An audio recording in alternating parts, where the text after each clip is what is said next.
Pemirsa, kita lanjutkan perbincangan dan saat ini sudah bergabung bersama kami Wakil Ketua KPK Zulkarnain. Selamat malam Pak Zulkarnain. Iya, selamat malam.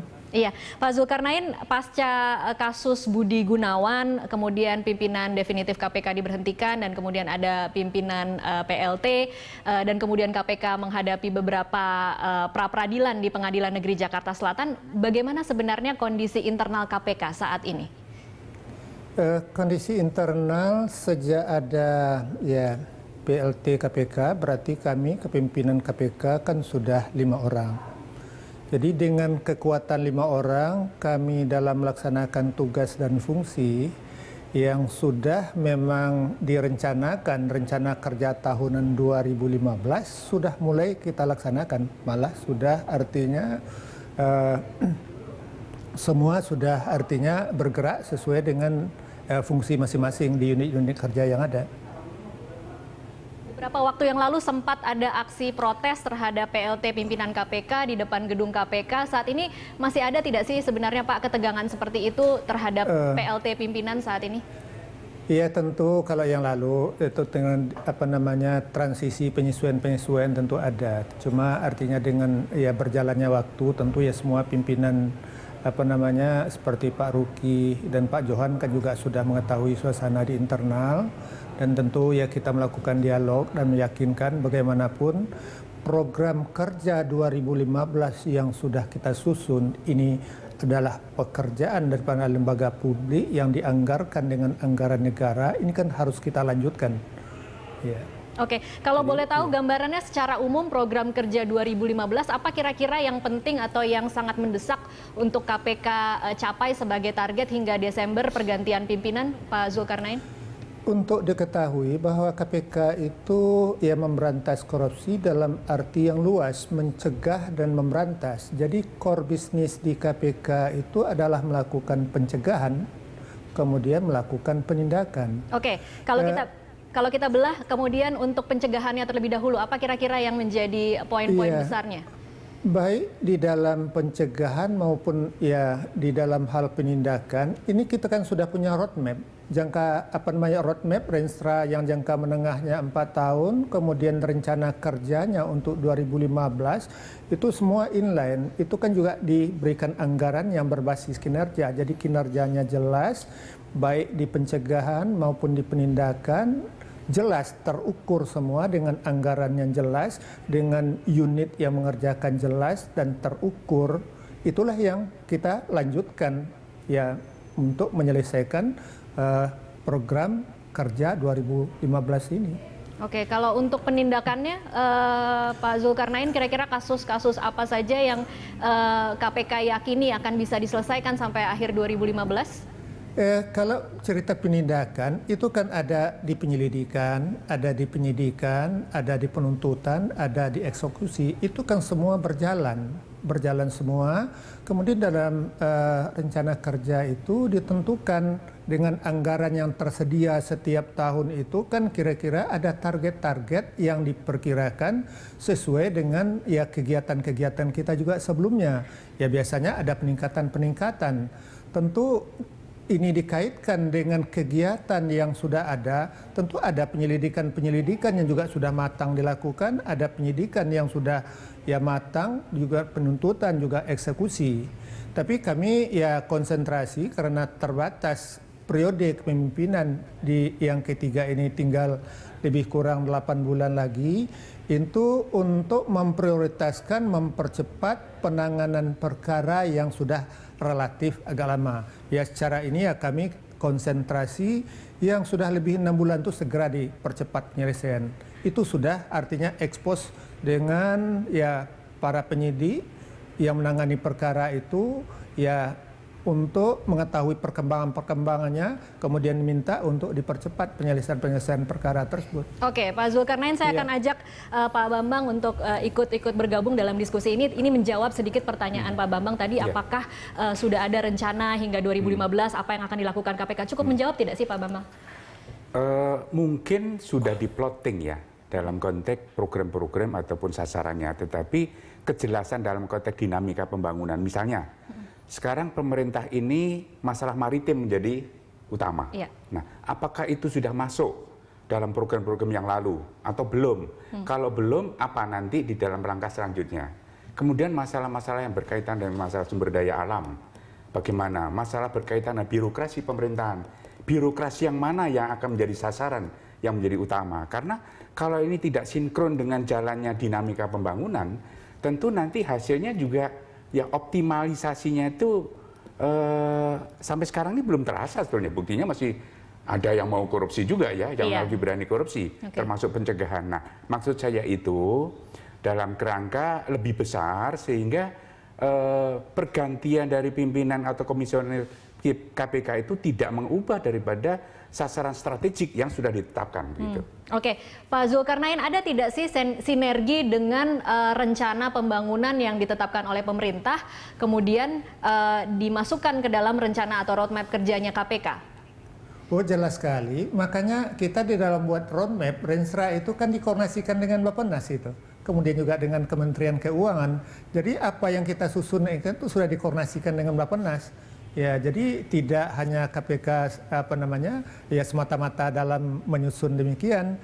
Artinya kita sesuaikan dengan visi misi kita, kemudian kita sesuaikan dengan ya tugas dan fungsi kita, kemudian ya kita menyusun ya roadmap dan Renstra itu. Misal di pencegahan kita memberikan perhatian misalnya ya terhadap ya national interest, ketahanan pangan plus, kita memberikan perhatian terhadap sumber daya alam, kita memberikan perhatian terhadap revenue. Ini kan juga di penindakan juga dalam kegiatan-kegiatan demikian kita juga lakukan terintegrasi. Jadi di penindakan kita juga untuk perkara-perkara yang grand corruption yang termasuk juga menyangkut ya penentu kebijakan, ya termasuk juga yang terkait dengan ketahanan pangan tadi. Kalau korupsinya terjadi di sana, kita memberikan ya perhatian, memberikan prioritas-prioritas terhadap penanganan perkaranya juga demikian. Jadi istilah kami menyebutkan penindakan terintegritas, pencegahan terintegritas, antara pencegahan dan penindakan terintegritas, antara KPK dengan kementerian lembaga, pusat dan daerah juga terintegritas. Itu kegiatan itu sudah berlangsung sejak tahun 2012. Jadi kita melanjutkan, ya meningkatkan, memperluas itu. Oke, baik. Pak Zulkarnain, kalau kita beralih sedikit soal isu personel KPK. Kemarin itu kita melihat atau kita menyaksikan ada kesan KPK seperti kewalahan menghadapi sidang pra-peradilan dari sejumlah tersangka. Apa sebenarnya yang terjadi, Pak Zulkarnain? Ya, kalau terjadi yang lalu kan anomali pra-peradilan itu kan sudah ditentukan domainnya secara jelas. Kemudian sudah ditentukan secara definitif apa yang sebetulnya termasuk di dalam domain pra-peradilan. Tapi itu kan terjadi ya penyimpangan, anomali di sana. Ya sehingga artinya dengan kejadian yang itu kan banyak ikutan-ikutan yang lain yang juga merasa ya bisa diperluas kan begitu.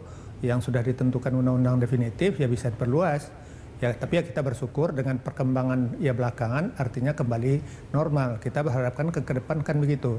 Sebab kalau domainnya nanti artinya di peradilan ya perkara pokoknya itu kan juga lebih luas sebetulnya. Apa yang keberatan sebetulnya yang ingin disampaikan di pra-peradilan masih bisa disampaikan di ya sidang ya perkara pokoknya. Oke, masih terkait kasus BG, Pak Zulkarnain, ada statement terakhir dari Wakapolri Badrodin Haiti yang mengatakan bisa saja Polri memproses hukum oknum KPK, dalam hal ini para penyidik yang menetapkan BG sebagai tersangka jika ditemukan ada unsur kesengajaan. Apa kira-kira strategi KPK untuk menghadapi ini, bisa jadi dikatakan seperti gelombang hantaman berikutnya untuk KPK?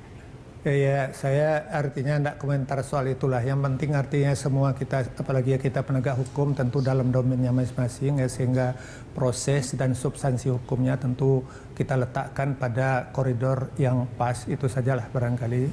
Ya sebab artinya ya kalau artinya kita keluar dari koridornya akan menimbulkan masalah-masalah lain yang juga akan menyulitkan kita juga untuk ya penegakan hukum. Kalau kita kesulitan penegak hukum, ya tentu artinya yang menguntungkan adalah pihak-pihak lain yang tidak ingin sebetulnya ya penegakan hukum itu berjalan dengan baik. Ya terutama tentu ya pemberantasan korupsi kita kan cukup luar biasa. Oke, sebentar ditahan dulu Pak Zulkarnain, saya ke Pak Bambang, sudah menarik nafas beberapa kali, silakan Pak Bambang. Saya harus ada langkah, artinya bukan melawan kepada ada ancangan untuk kriminalisasikan atau apalah menuduh kepada penyidik KPK ya. Tetapi seyogianya menurut hemat saya ada ajakanlah dari KPK untuk bersama-sama dengan Polri yang akan mengusut penyidik-penyidik ini rencananya. Nah ini memaparkan bagaimana pola kasus atau rentetan-rentetan atau proses yang ada dengan barang bukti atau alat bukti yang ada. Kasus Komjen BG itu secara jelas, secara terbuka dihadiri oleh seluruh penyidik, baik penyidik kepolisian maupun penyidik KPK, dihadiri saksi ahli atau para pakar, sehingga betul-betul terbuka. Tidak ada saling sembunyi-sembunyi di dalam hal ini. Polisi juga harus bisa fair trial di dalam hal ini, dan juga demikian KPK. Sehingga kalau ada dugaan-dugaan kemungkinan barang bukti atau alat bukti itu belum benar dikirim kepada kejaksaan, kepolisian, itu akan terbuka. Kalau memang betul itu ada rekayasa yang dilakukan oleh KPK dan itu harus dipertanggungjawabkan, ya harus betul-betul dipertanggungjawabkan. Tetapi kalau tidak ada perkara yang sudah benar-benar memenuhi syarat hukum dengan alat bukti yang cukup, ya harus diteruskan. Ini negara hukum, begitu. Oke. Mas Agus mungkin mau menambahkan sebelum saya tanyakan ke pertama soal kasus BG ya, rencana memang ada informasi akan melakukan gelar perkara kepolisian. Hari ini ya? Menurut saya sih dikembalikan lagi karena kepada KPK, maksudnya dikembalikan lagi aja. Mandat KPK salah satu tugasnya adalah melakukan supervisi terhadap kasus-kasus. Kalau tidak diundang katanya oleh menurut saya itu masalah undang atau tidak diundang, dia punya kewajiban berdasarkan undang-undang. Lebih proaktif lagi mungkin lebih KPK-nya. proaktif menurut saya sih. Jadi lakukan supervisi itu. Apalagi kasus ini kan sudah dilimpahkan. Gitu. Oke, Pak Zulkarnain, ada tidak upaya atau tindakan yang lebih agresif mungkin dari KPK untuk ikut serta dalam proses gelar perkara yang dilakukan oleh pihak kepolisian terkait dengan kasus BG? Sebetulnya dalam kaitan itu saya juga tidak terlalu pas untuk memberikan komentar, tapi yang jelas secara singkat saya sampaikan itu Pak Ruki, kemudian dengan Pak Anto dan Pak Johan kan sering untuk berkoordinasi dengan pihak kepolisian. Ya yang lalu kan juga sebetulnya dalam koordinasi kita yang lalu kan sebetulnya kita kan menghindarkan ya konflik ya kepentingan. Ya saya juga dalam kaitan ini untuk komentar juga nanti saya dianggap konflik kepentingan, lebih bagus saya tidak artinya ikut memberikan tanggapan permasalahan itulah. Oke, ada kesan sepertinya KPK saat ini tidak mau berkonflik dengan kepolisian, seperti itu Pak Zulkarnain? Sebetulnya bukan begitu ya, artinya bagaimanapun ya kita kan menginginkan artinya kondusif lah, artinya dalam pelaksanaan tugas baik kepolisian maupun KPK, sebab banyak tugas-tugas ya kenegaraan ini, tugas-tugas yang sudah terprogram, ini sudah April sekarang yang harus kita selesaikan, itu lebih penting sebetulnya, timbang-timbang artinya membahas dengan hal-hal yang sebetulnya ya perdebatan yang sebetulnya tidak perlu ke publik lah, barangkali cukup ya terbatas lah, konfidensial saja barangkali. Oke, saya ke Mas Agus. Mas Agus, kemarin itu salah satu komisioner ICW sempat cukup keras menyebutkan KPK berganti nama menjadi Kapok Periksa Kepolisian atau Komisi Pelindung Kepolisian. Ya. Apakah itu sesuatu yang memang dibaca oleh masyarakat seperti itu? Ya, ini kan sebenarnya wujud dari kekecewaan gitu ya, wujud kekecewaan publik terhadap KPK gitu, karena bagaimanapun KPK sudah diberikan mandat yang cukup besar berdasarkan undang-undang, bahwa ada persoalan kemarin yang kemudian mungkin membuat trauma para penyidik kepada para pimpinan gitu, karena khawatir kemudian dikriminalisasi atau ada tanggung jawab yang lebih besar. Menurut saya KPK tetap harus kembali ke hitohnya gitu.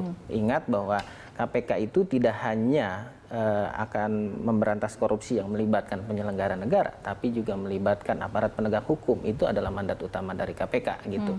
Jadi kalau kemudian KPK seolah-olah malu-malu atau khawatir atau trauma, ya kita mau seperti apa lagi gitu. Masyarakat tentu akan kecewa, dan salah satu ungkapannya adalah seperti itu gitu, menganggap bahwa KPK ya kapok menangani kasus yang melibatkan kepolisian. Oke, gitu. Saya ke Pak Bambang. Pak Bambang, bagaimana sebenarnya KPK harus berjalan ketika memang saya bisa mengerti apa yang dikatakan Pak Zulkarnain bahwa kita toh sumber dayanya dari kepolisian juga gitu. Kita tidak mau kembali membakar api yang kemarin sudah tampaknya sudah meredup gitu. Tetapi bagaimana supaya tetap bisa melakukan tugas dan fungsinya memberantas korupsi ketika sedikit-sedikit kemudian bersinggungan dengan kepolisian begitu? Iya, iya, saya memang melihat masih ada saling curiga atau saling melihat lebih power ya, lebih mempunyai power lebih tinggi lebih gitu tinggi, ya, antara dua lembaga ini. Karena sejak dulu itu aja problematiknya itu ya, ada konflik kepentingan dalam konteks kekuasaan. Nah, kalau masalah begini ini sebetulnya tidak bisa diselesaikan hanya berdua ini saja. Tapi menurut saya perlu ada kebijakan politik ya, political will dari kepala negara. Tidak bisa ini dibiarkan begitu aja. So kalau ini tertarung terus, ini sama-sama lembaga negara yang mempunyai kepentingan, mempunyai fungsi yang besar untuk kepentingan bangsa dan negara ini. Nah, tadi Pak Zul mengatakan tidak ingin berkonflik. Ya, baik-baik saja. Tetapi bukan maksudnya untuk berkonflik ya. Tetapi memahami masing-masing tugas itu mempunyai kepentingan untuk bangsa negara lebih tinggi, kedua-duanya. Kalau ini tidak disadarkan, masih ada rasa saya powernya lebih tinggi, atau mungkin dalam kasus itu ada sesuatu yang belum tercapai saya. Ini kan artinya akan mendorong emosi untuk bagaimana menyerang atau mencari jalan cara-cara yang ya kadang-kadang yang mungkin bisa di luar hukum untuk melakukan sesuatu. Ya ini yang kita cegah. Kalau lembaga negara nanti melakukan suatu aktivitasnya atau fungsinya atau tugas pokoknya tidak mengikuti aturan-aturan hukum yang sudah ditetapkan, dan ini kan bahaya. Oke, tapi bisakah kita berharap kepada, kalau tadi Pak Bambang harusnya ada kebijakan dari pimpinan negara, pimpinan kepala negara untuk mengeluarkan kebijakan politik. Selama ini bukankah kita sudah mendengar bahwa Presiden Jokowi sebenarnya sudah mengeluarkan perintah bahwa jangan ada lagi kriminalisasi, tetapi sepertinya memang perintah itu tidak terlalu digubris begitu Pak Bambang? Ya kalau hanya perintah saja ya begini. Harus lebih dari itu? Ya lebih dari itu. Oke, seperti apa misalnya? Ada actionnya, apa actionnya? Apakah perlu, kalau perlu, dulu ya contoh Pak SBY itu datang dia ke Mabes Polri.